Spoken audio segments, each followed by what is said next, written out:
25년 6월 거 비니 가보자. 질병에 걸리면 약을 복용하거나 주사를 맞아서 치료를 하는 경우가 약을 복용하는 경우도 있고 주사를 맞는 경우도 있고 뭐 두 가지를 다 하는 경우도 있고 그렇다 그지? 그래서 약만 먹을 때보다 우리는 병원 가면은 선생님이 주사 한 방 놔줄까요? 하면 네 싫어요 아파요 하고 또 막 나오겠지. 자 아무튼 복용을 하거나 주사를 맞아서 치료를 합니다 그죠? 이때 약의 재료가 되는 물질을 양면으로 옥수 중요하대. 이게 다야. 거의 한 60%야. 약의 재료가 되는 물질이 약물이야. 내가 너무너무 아파. 너무너무 아파. 무슨 약물을 투입해야 돼, 내 몸에. 약의 재료가 되는 물질이 약물이야. 약물. 약의 효과를 가지고 있는 애. 어.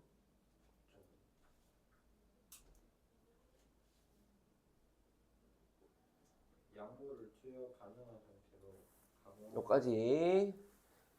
그래서 우리가 약사들 보면 약제실이라 돼 있어. 약물실이라고 안 돼 있어. 그치? 약제라 돼 있잖아. 그치? 약물을 우리가 바로 먹을 수가 없는 경우들이 많아. 약물은. 그래서 약물을 우리가 복용하거나 뭐 주사를 맞거나 아무튼 우리 몸에 들어가기 쉬운 형태로 가공을 시킬 거야. 그게 약제야, 약제. 쉽게 생각하면 우리가 먹는 약이야. 우리가 먹는 약 아니면 맞는 주사 같은 거. 그럼 약제에 우리가 병원 약국에 가서 받아오는 거 약제의 대표적인 유형에는 경구투용 정제제가 있어. 정제제, 경구투용 정제제. 이게 지금 19번 문제를 풀려면 가는 지금 정제제라 돼 있거든. 그럼 여기다 우리가 얘가 경구투용이구나. 우리가 먹는 알약 같은 거구나. 19번 있다 하면 19번 봐라. 좀 기신같이 안 보는 거 알지? 어? 어떻게 알지 선생님이? 내가 넘긴 거 어떻게 아시지? 나도 그랬거든 학교 때. 학교 선생님들이 야내 뒤통수에 눈 날렸다 하면 다 아시지? 시험에 별거 있으면 알고 뭐 따지다고 있으면 다 알아. 나도 쌤이 돼보니까 보이더라고. 준석이만 보고 있거든. 맨 놈들이 있거든. 집중 안 하는 놈들이. 자 그리고 경구 투여용 액체제가 있네. 뭐 우리 알약 같은 거, 저기 뭐 물약 같은 거 어릴 때는 왜 물약 먹잖아 애들은 약 못 삼키니까. 그게 지금 19번에 보면 나가 있고 다가 있네. 둘 다 액체네. 뭔지 모르겠다. 일단은 그 다음에 주사형 액체제가 있어. 뭐 둘 중 하나겠지 일단은 나다는. 일단 가는 좀 다르네. 알약으로 돼 있는 거니까.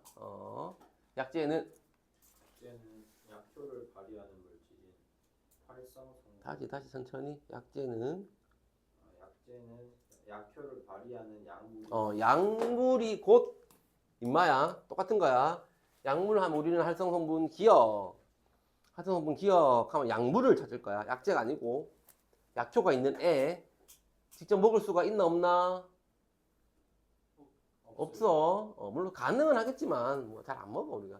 그게 활성 성분. 활성된다는 거겠지. 약효가 활성되는 거야. 자, 근데 그것만으로는 구성할 수가 없어. 구성되지 않아. 왜냐하면 약물로만 구성될 것 같으면 약제라는 걸 만들 필요가 없을 거 아니야. 그러면 약물을 먹기 좋게 우리가 만드는 게 약제니까 약물하고 좀 먹기 좋게 다른 것들 좀 맛도 좀 있어야 될 거고, 그죠? 너무 안 쓰고 이런 거 너무 쓰면 못 먹잖아. 그런 것들을 통해서 우리가 혼합을 할 거야. 그게 이제 첨가제, 불활성 성분이 되는 거야. 약물이 효과를 내는 하드 성분이고, 그 약물을 우리가 투여 가능한 형태로 가공한 게 약제인데, 약제는 그러면 약물도 있고, 그 안에 약물과 혼합되는 어떤 불활성 성분도 있네. 안 어렵네, 뭐. 준석이, 물질용 정제제는 활성 성분, 하드 성분이 뭐라고? 약물, 약물하고, 불활성 성분을 혼합하여 압축한 알갱이. 뭐 알약 같은 거야. 근데 이제 약물이 좀 쓰거든. 그 쓴맛을 감추어서 좀 편하게 먹게 하려고 당류를 포함하면 돼. 그러니까 19번에 가가 지금 당류 돼 있는 거야, 얘들아. 그죠? 또 경구 투여용 투여용 액체 액체제 임마는 알약 저기 뭐가 물약 같은 놈은 약물이 복용 가능한 용매 일단 물약이니까 용매에 뭔가에 녹아 있겠지, 그지? 일단 그러면 녹일 수 있는 정제수가 필요하겠지, 그지? 그리고 마찬가지로 좀 맛있게 해야 돼. 감미료 같은 걸 포함하는데, 그러니까 나의 지금 정제수, 감미료, 지금 19번에 나가 지금 경구투여용 액체제네, 그지? 물약 같은 거네, 그지? 저거 놓고 하겠다, 내 같으면. 눈으로만 보지 말고, 이 자식아. 주사형.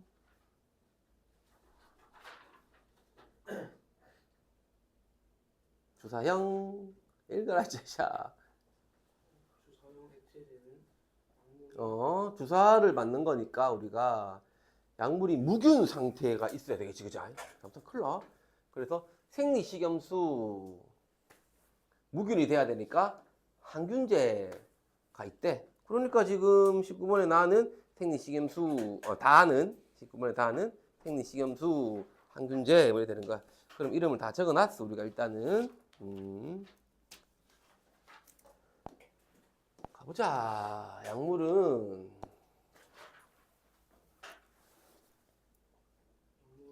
농도 구배를 원동력으로 삼아 농도 구배가 뭐라고 봐봐라. 두 지점 간의 농도 차이야, 농도 차이. 그래서 무조건 높은 농도에서 낮은 농도로 이동하면서 팍 퍼질 거야, 우리 몸에. 농도 구배를 원동력으로 삼을 거야. 그래서 무조건 높은 농도에서 낮은 농도로 이동할 거야. 무조건. 그러면 약물이 이제 확산이 되는 속도가 있을 거란 말이야. 농도 구배가 크거나 그 농도 차이가 크거나, 그치? 물질이 확산되는 속도가 있어. 물질이 막 움직이는 속도, 그게 확산 계수거든. 움직이는 속도가 그게 크면 빠르다. 당연한 거겠지. 뭐. 또 동일한 약물을 액체제와 정제제로 만들었을 때 액체제는 이미 용해된 우리가 이제 액체제로 만드느냐 혹은 정제제로 만드느냐, 뭐 물약이냐 주사냐 혹은 알약이나 라고 했을 때 알약보다는 그래도 액체로 된 게 녹아져 있으니까, 용해돼 있으니까 약물의 표면적이 넓단 말이야. 영향을 끼칠 수 있는 표면적이. 그래서 겁나 빠르게 퍼진대. 그러면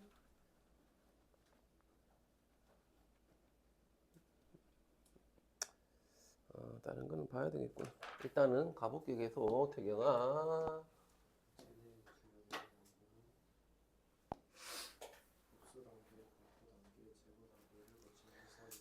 자, 흡수 단계. 너희가 이제 뭔가를 먹었다. 뭐 주사를 맞았다. 체내에 투여된 약물이 이제 혈액까지 가야 되는 거야. 모든 체내에 투여된 약물은 혈액까지 가야 돼, 안 가야 돼? 가야 돼. 혈액까지 안 가면 뭐 의미가 없어. 그래서 투여된 약물이 혈액까지 도달하는 비율이 생체 이용률이야. 예를 들면 우리가 이제 약물을 정맥혈관에다가 직접 투여하는 정맥 주사로 된 것들이 있어. 혈액에 그냥 바로 꽂아, 얘들아.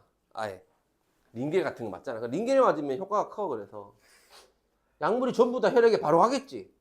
그럼 생체 이용률은 얼마야, 얘들아? 무조건 1이야. 무조건 1. 근데 경구로 투여되는 약물이 있어. 뭐 알약이든 물약이든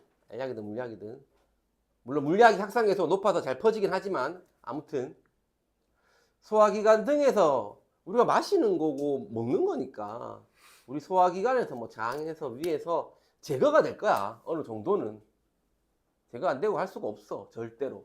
그게 이제 초의 통과 효과라고 하는데 이것 때문에 생체 이용률이 1이 될 수가 없지. 무조건 1보다 작겠지. 자, 약물 100을 우리가 집어넣었다. 몸속에 경구 투여를 했다. 생체 이용률이 0.3이다 하면 마음대로 곱하면 되겠네. 100 곱하기 0.3은 현빈아 30입니다. 이 정도는 알지? 이거 무시했나? 잘 기억해놔. 이거 잘 기억해놔. 가보자.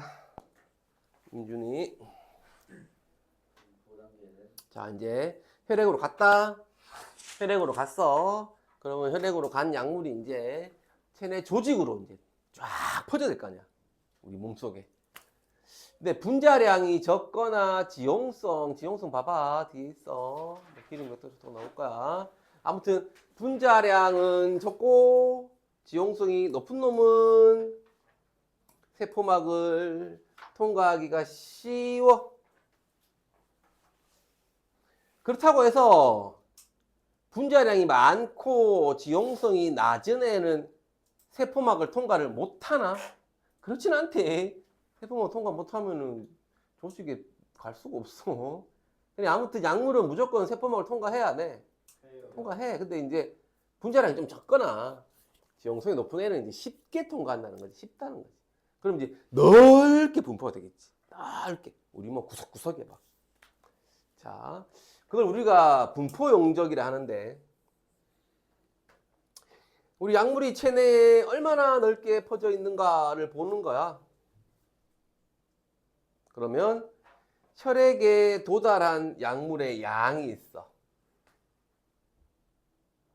그리고 혈장에 약물이 농축돼 있어. 우리 몸의 혈장에. 나누면 돼. 혈장 약물 농도로.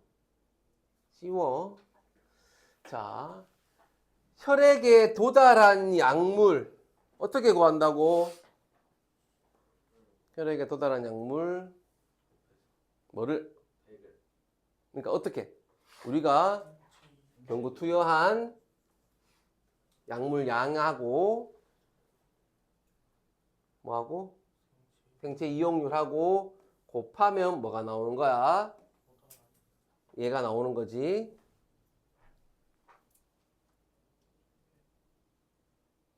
그러면 혈액에 도달한 약물이 30이라는 말은 100을 투여했는데 생체 이용률이 0.3이라서 30이 되네. 그럼 분포 용적을 구하려면 일단 뭐부터 구해야 돼, 우리가? 자, 다시 분포 용적이라는 건 분포 용적은 얼마나 퍼져 있는 거야. 그래서 혈액에 도달한 약물의 양, 이 말을 혈장의 약물이 얼마나 농축돼 나타내는 혈장 약물 농도로 나누는 거야. 지금은 혈액에 도달한 약물이 30, 혈장 약물 농도 5 해서 5분의 30 하면 현빈아 5분의 30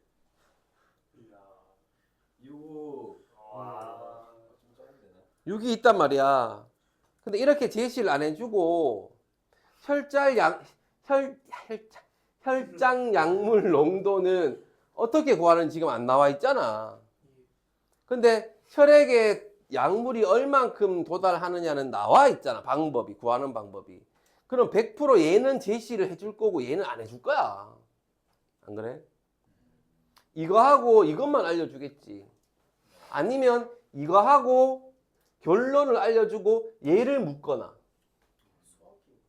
산수다 수학이 아니고 이건 장난이지. 그럼 일단은 만약에 우리가 투여한 약물 생체 이용률을 알려주고 분포 용적을 물어보면 우리는 일단 뭐부터 구해야 돼? 어떤 약? 혈액에 도달한 약물 양을 일단 구해야 되겠지. 이 두 개를 곱하면 되잖아. 곱해놓고 곱해놓은 애를 혈장 약물 농도로 나누어야 되겠지. 그치? 얘는 제시를 해줄 거란 말이야. 근데 얘도 제시 안 할 수 있고 얘도 안 할 수 있고 얘도 뭐 안 할 수 있겠지. 그리고 뭔가를 구해라 하겠지. 산수야 그냥 x로 두고 풀면 되잖아. 1차야 1차 1차 2차도 아니고 씨. 됐지? 됐지?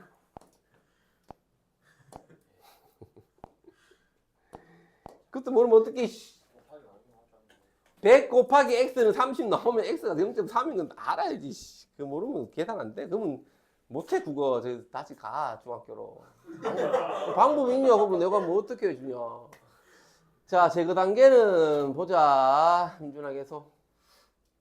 약물이 체내로 배출. 나가는 거야, 나가는 거. 약물이 신체에서 제거되는 속도가 청소율이거든? 청소율. 청소해 주겠지, 뭐. 그럼 얘가 높으면 속도가 어때? 빠르겠지. 그럼 청소율은 단위 시간당 1시간에, 2시간에 약물이 제거되는 혈장의 부피로 나타낸대. 부피를 봐야 되겠네, 우리가 없어지는 부피를. 그럼 우리가 약물의 적정량, 내가 한 번에 얼마를 투여할까? 투여 간격을 어느 정도로 할까? 뭐 6시간에 한 번씩 할까? 보통 우리는 뭐 아침, 점심, 저녁 먹는 약이 있고 어떤 약은 뭐 하루에 한 번 먹으라 하는 것도 있고 어떤 약은 아침, 저녁 먹으라 하는 것도 있잖아. 이게 다 다른 거지, 이거는. 그래서. 그러니 생체 이용률도 봐야 되고 분포 용적도 봐야 되고 청소율도 봐야 되는 거지, 이제. 됐나? 그걸 하면 이제 19번 문제가 풀릴 거고. 가보자, 준규야.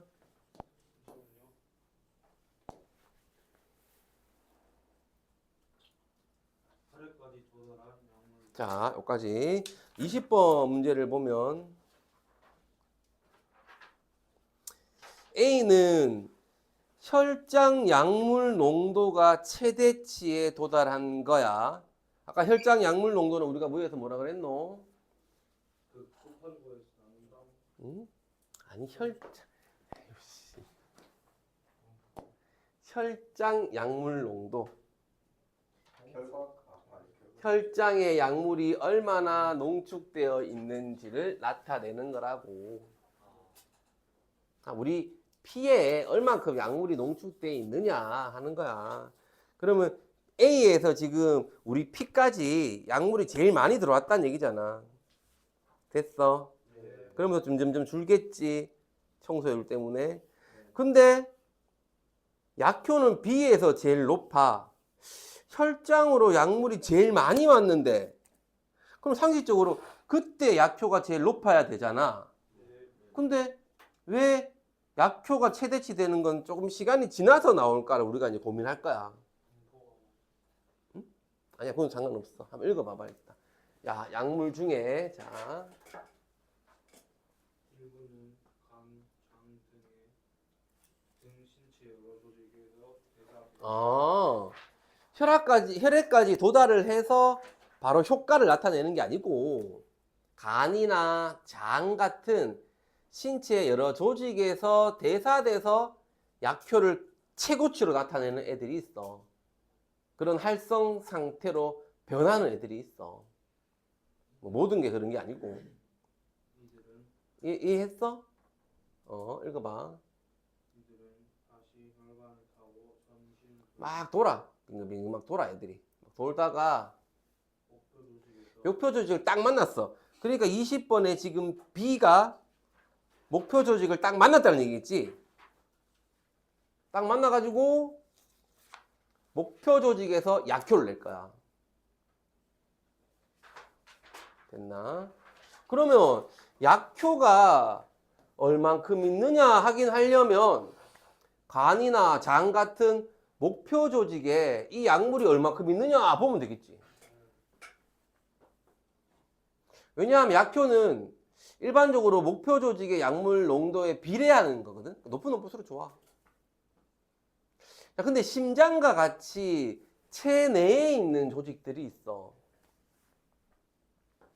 얘는 사실 이 심장에 있는 어떤 뭐 우리가 이 약물 농도를 뭐 바늘을 꼽아갖고 한다는 게 안 돼. 다시 할 수가 없어. 심장을 잘못하면 죽으니까. 치료를 직접 채취하기 어려우니까 혈장 약물 농도를 측정한대. 왜냐하면 혈장 약물 농도가 증가하면 심장에서도 증가했을 거다 라고 우리가 가정을 한대. 뭐 왜 그런지는 모르겠어. 뭐 과학적으로 뭐 그런 게 있겠지. 한편 약물은 목표 조직에서 약효를 발휘하고 발휘하지만 그지 당연하겠지. 그렇지 않은 조직에서 약효와 무관한 반응이 일어나 관련 없는 반응이 일어날 수도 있어. 그지? 그러니까 뭐 부작용 같은 게 생길 수도 있고, 뭐 의도치 않았던 어떤 효과가 생길 수도 있고, 막 그래. 약물이 목표 조직의 다른 조직에 분포하고 음, 목표 조직의 약물 농도가 충분히 높지 않아 그렇겠지, 그지? 다른 데 다 분포했으면 들어가 있는 양은 일정한데, 다른 데 다가 있으면 높지 않겠지. 그럼 약효도 맞겠지, 그죠? 뭐 쉽지? 어렵지 않다. 풀어보자, 20번까지.